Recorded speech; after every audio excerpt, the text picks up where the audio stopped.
आज हम लोग पढ़ेंगे संधि। संधि पढ़ने से पहले शब्द की चर्चा करेंगे। शब्द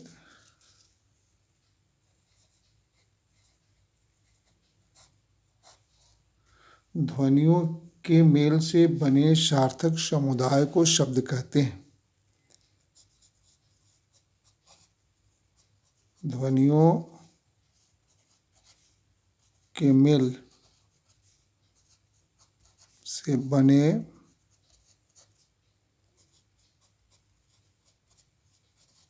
सार्थक समुदाय को शब्द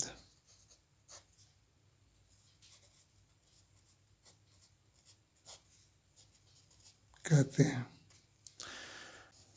दो शब्द निकट आते हैं। पहले शब्द की अंतिम ध्वनि और दूसरे शब्द की प्रथम ध्वनि मिलकर विकार उत्पन्न करते हैं और इसी विकार को संधि कहते हैं। दो वर्णों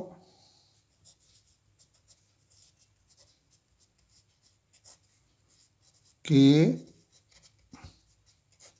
मेल से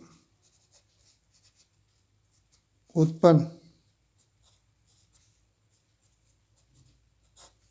विकार को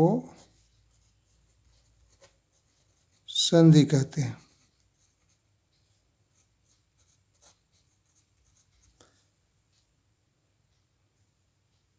संधि का अर्थ होता है मेल या जोड़। यहाँ आ और आले का पली ध्वनि आ ये मिलकर बनता है आ, और ऐसे ये होता है विद्या जोड़ आलय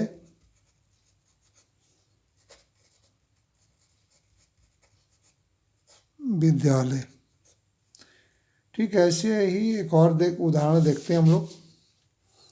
एक जोड़ एक ये होता है एक। संधि की भेद की बात करें तो संधि के तीन भेद होते हैं। संधि के तीन भेद होते हैं।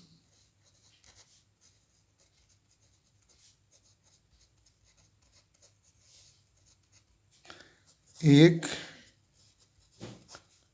स्वर संधि,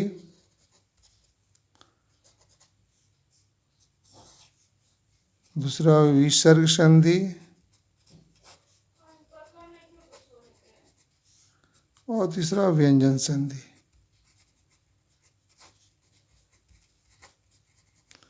इसको ऐसे भी कह सकते हैं, एक नंबर पर स्वर संधि, दो नंबर पर व्यंजन और तीसरे नंबर पर विसर्ग संधि। स्वर संधि की बात करें तो स्वर के साथ स्वर के मेल से उत्पन्न विकार को स्वर संधि कहते हैं। जैसे विद्या जोड़ अर्थी,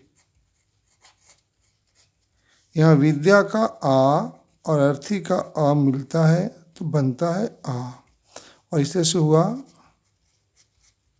विद्यार्थी।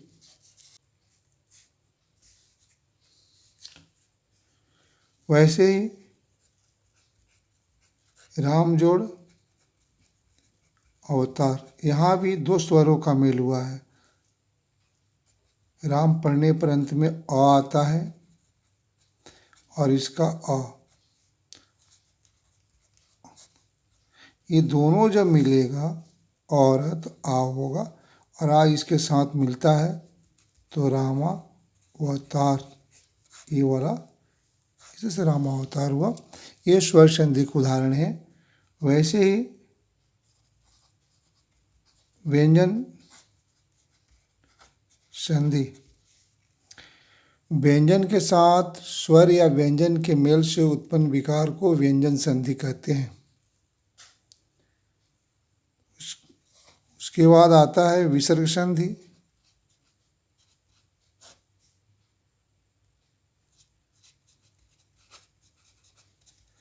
विसर्ग के साथ स्वर या व्यंजन के मेल से उत्पन्न विकार को विसर्ग संधि कहते हैं। जैसे नी जोड़ रोक, निरोग, मना जोड़ हर, मनोहर। कुछ संधि की विशेष बातें जानें। संधि दो ध्वनियों में होती है, दो शब्दों में नहीं।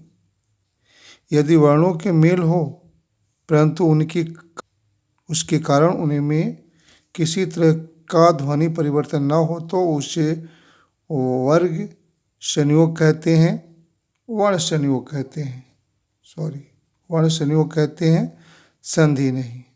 जैसे सत धन कर्म, सत्कर्म, यहाँ पर सत और कर्म दोनों मिला है लेकिन ज्यों का त्यों है, इसमें केवल ऊपर सिरो रेखा लगा दिया गया है। सम जोड़ मान, सम्मान, इसमें भी केवल सिरो रेखा लगा हुआ है, इसके वर्णों में कोई परिवर्तन नहीं है। धन्यवाद। वीडियो को लाइक करें, शेयर करें, सब्सक्राइब करें।